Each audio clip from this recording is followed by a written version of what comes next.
button is wrong for Macs.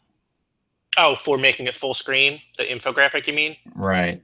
Okay. Yeah, I think there's the person who designs it. She uses a Mac. Yeah, I think the F11 is just for the PCs because Kathy and I,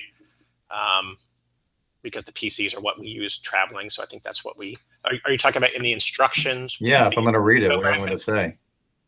No. I'm talking about to read the script that I sent via email. I got the script, but in the script it says to view the infographic in full screen mode. Yeah. Don't the introductory text, that's just text. So basically your first audio piece is the 1.0. Okay. All right. So it's just reading what's below the myeloproliferative neoplasms can generally be broken down, et cetera, et cetera. Okay. Oh, my voice is a little weird. Had a cold. All right. Who doesn't these days? I know. How cold is it up there? Not too bad now. It's probably in mid to upper 30s. No, that's the same here. It's like minus 20 in Kansas and Nebraska. I was on a call with people from Kansas yesterday. Their entire computer and phone systems were down because of all the ice and I guess they had, I don't know what, power issues. So Jesus. Yeah. So do you want me to just start reading this and like take a break when I need to take a break? And yeah, like I said, take a break between each one, and if you stumble going through each one, just say take two, and then just do it again. Yep. Okay. So I'll just interrupt me if you need to, and I'll just keep reading. And okay. Yeah. Okay. 1.0 overview and prevalence of MPNs. The myeloproliferative neoplasms can generally be broken down into Philadelphia chromosome negative and Philadelphia chromosome positive disease. On this panel, we show the classification of the most common myeloproliferative neoplasms and the age-adjusted prevalence of these blood cancers. A brief definition of the Philadelphia chromosome is also included. 2.0 historical perspective. Even before there was a reliable means to accurately measure blood cell components, astute physicians made observations in the clinic, enriching our understanding of the clinical presentation of MPNs. William Damashek, the father of modern hematology, was the first to clearly associate symptom burden and objective findings of myeloproliferative neoplasms in the 1950s, and to recognize these as a set of clinically and pathogenetically related diseases. On this panel, take a look at some of the other important dates and people involved with the identification of this subset of hematologic disorders. 3.0, pathophysiology, JAK mutations, and MPNs. I presume that the title will not be read. Correct. It's just the paragraph, right? Okay. 3.0, JAK mutations. The identification of the JAK-STAT pathway by JAK2 V617F mutations as the primary driver in MPNs in 2005 was a landmark moment for researchers and has spurred recent drug development. This animation panel shows step-by-step differences in the activation processes of wild-type JAK2 and JAK2 V617F negative polycythemia vera. Oh, that's an error, actually, Scott. Okay. Wild-type JAK2 is JAK2 V617F negative P vera. So what you want to say here is you want to say mutated JAK2 and JAK2 V617F negative, or wild type and JAK2 V617F mutated. One way or the other. Doesn't matter whichever one you want. Okay, so I'm going to read this again. Take 2 of 3.0 pathophysiology and JAK mutations. The identification of JAK-STAT pathway. Take 3, sorry.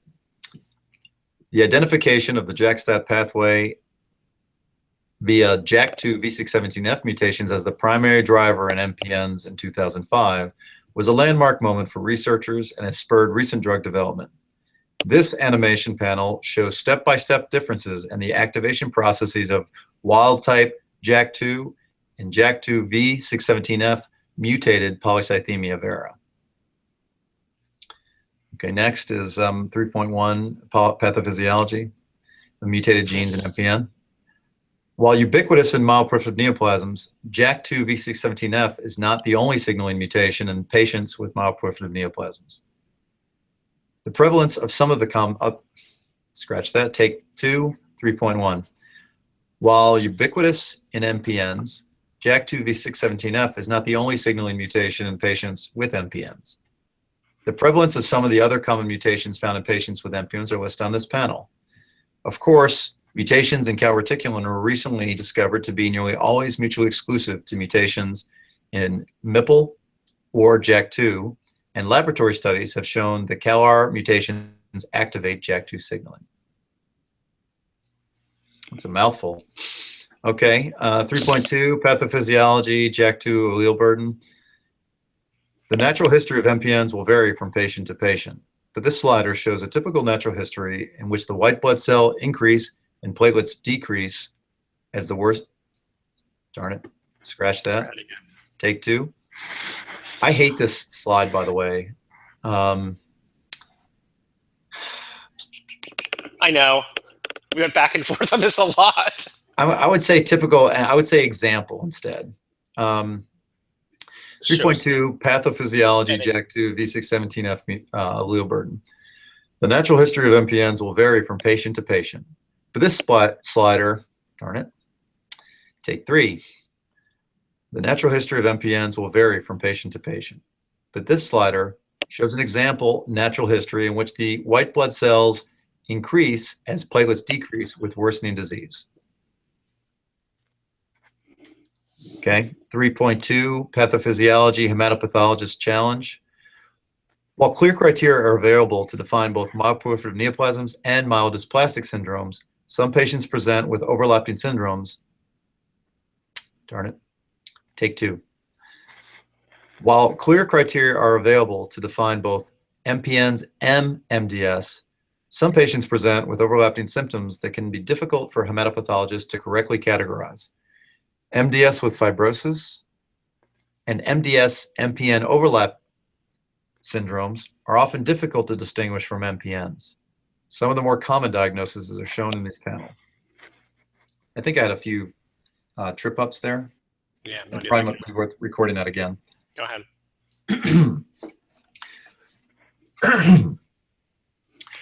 While clear criteria are available that define both MPNs and myelodysplastic syndromes, some patients present with overlapping symptoms that can be difficult for hematopathologists to correctly categorize. MDS with fibrosis and MDS-MPN overlap syndromes are often difficult to distinguish from MPNs, especially when MPNs become dysplastic over time. Some of the more common diagnoses are shown in this panel. You going rogue and just kind of making up your own stuff here. Yeah, I don't like it either. I think like I don't mean to connote that they all go dysplastic. So I would probably say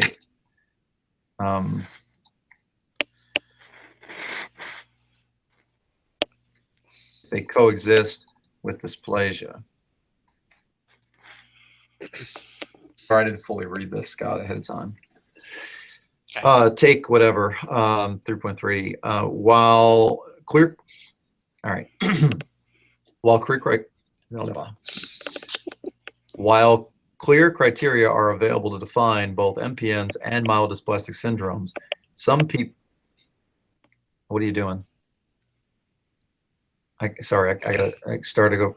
I thought you paused something or something. Are we good? Yep, we're good. Okay, so let's just do that again. Well, I'm gonna have to get some water here in a second. While clear criteria are available to define both MPNs and MDS, some patients present with overlapping syndromes that can be difficult for hematopathologists to correctly categorize.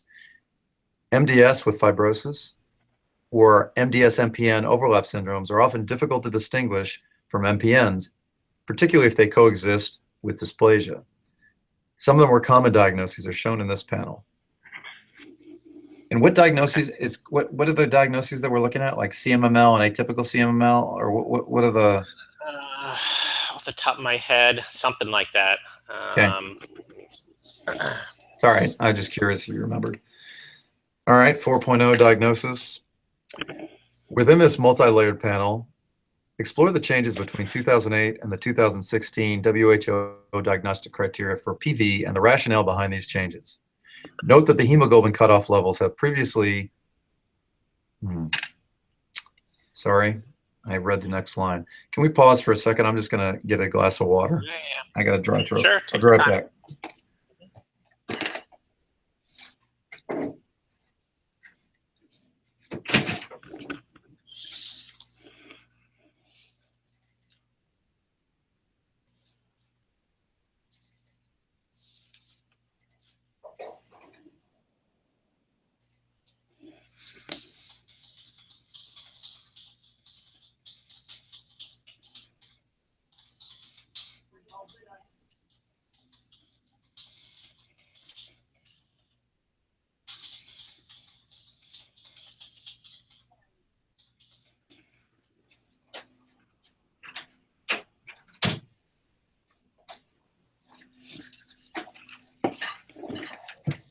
Okay, sorry about that. Okay. My Yeah, apologies. this is I think this is the longest one here.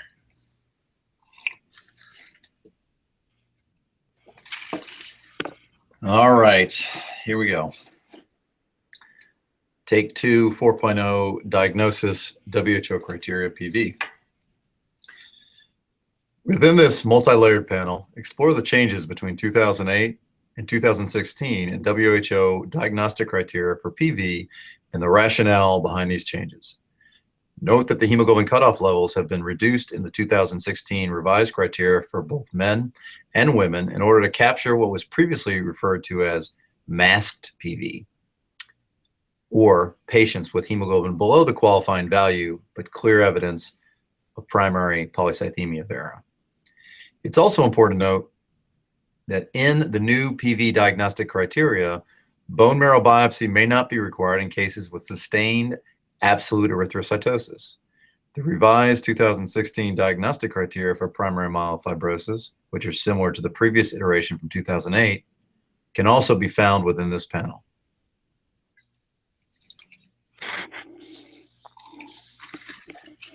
(4.1) Diagnosis, WHO criteria.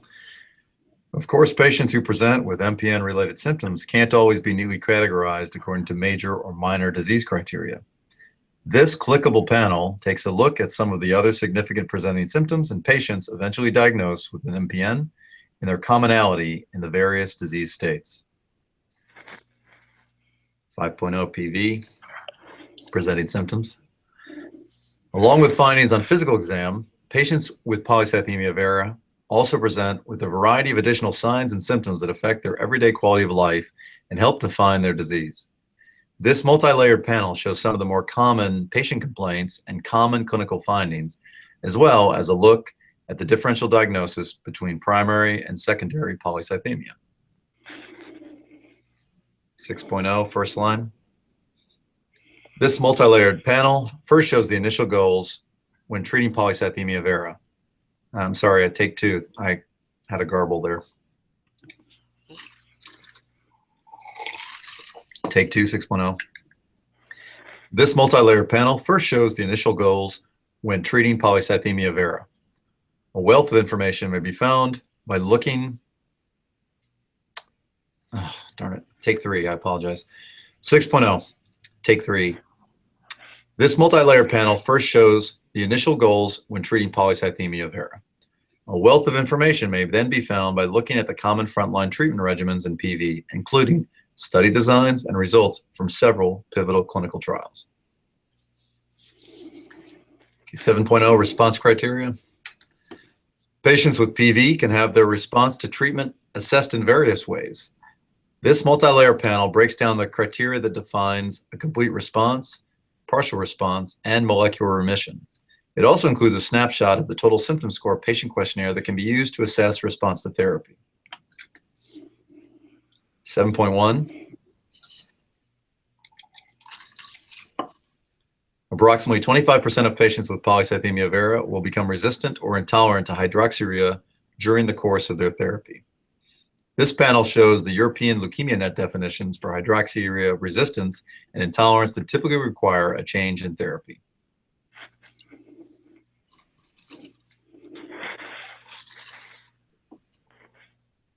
I don't know. I might say that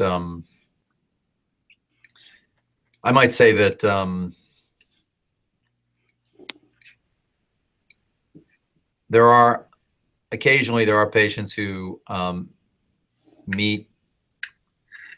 occasionally there are patients who should change therapy who don't quite meet the definitions of the Leukemia Net public guidelines, but these guidelines give a, I guess that's fine. They'll figure it out. Okay, 7.2, primary commercially available drugs. There are 4 commercially available drugs commonly used to treat MPNs. They are hydroxyurea, interferon, anagrelide, and ruxolitinib. Each have varying amounts of clinical evidence supporting their use depending on the disease subtype. This panel provides a summary of the level of evidence in each subtype, information on common side effects, and key takeaways regarding their use. You can click on the pulsing gray box that expands to provide detailed data related to the pivotal trial of ruxolitinib that led to its approval in PV patients who are either resistant to or intolerant of hydroxyurea.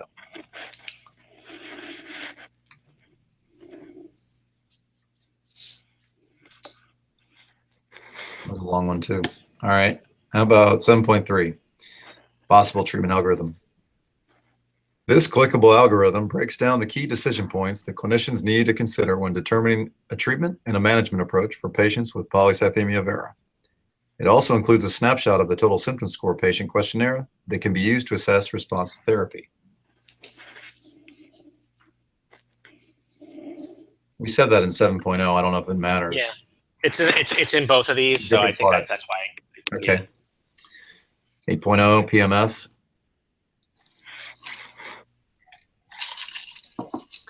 This multi-layered panel shows some of the more common patient complaints and common clinical findings in patients with primary myelofibrosis.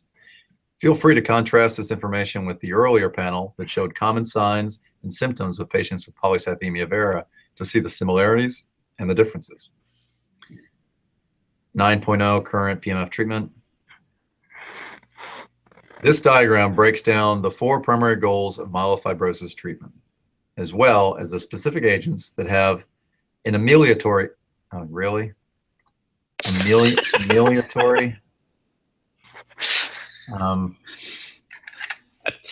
That was one of my SAT words. I don't like it. As well as a amelioratory,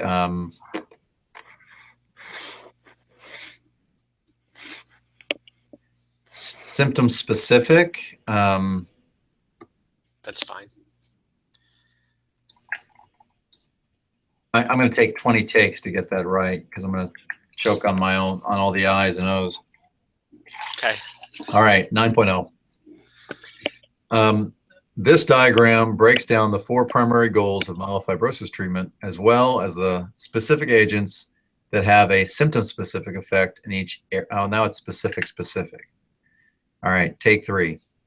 This diagram breaks down the 4 primary goals of myelofibrosis treatment, as well as the agents that have symptom-specific effects in each area. There's also a pulsing orange ruxolitinib button on the bottom left of this panel that expands to provide details of the COMFORT-1 and COMFORT-2 trials. It served as the basis for ruxolitinib's approval in patients with intermediate or high-risk disease. Okay. Did that come out all right? That last one sounded like a B+. It was. You want to go for an A? I'm an A student, man. I gotta, Okay. I want Dr. Cobra to be happy. Uh-huh. So one more chance with this one. Okay. Let me just read it in my head here because that's a couple of errors.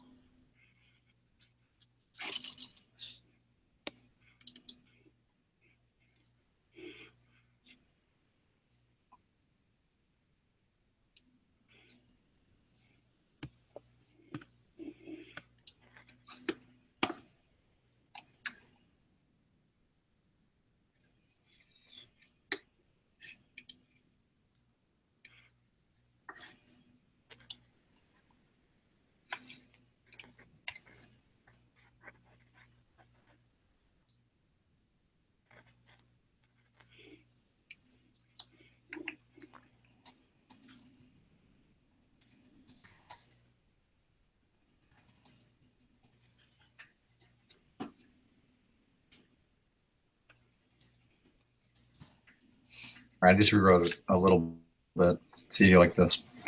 9.0, take next. This diagram breaks down the 4 primary goals of myelofibrosis treatment, as well as symptom-specific effects, which can be achieved with different agents.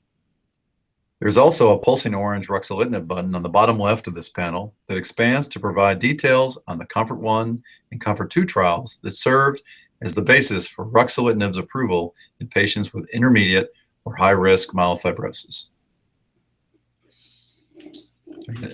Take an A. Is that better? Yeah, I'll give you an A for that one. All right. A minus overall. Oh, come on, man. Anything else I can do? You feel pretty good? I think we're good. Yep, Okay. I think we're good. So I'll just take these, kind of chop these up, and then send them off. And I think we're going to launch this sometime early next year. Oh, that's exciting. Great. Yeah. All right. Well, thank you very much, Michael, and happy holidays to you and your family. Yeah. Happy holidays to you and your family. I hope you Okay. don't get a bunch of coal in your stocking. No, that's all right. I'm Jewish. Well, happy Hanukkah, man. I'll see you soon. All right. Bye-bye. Bye.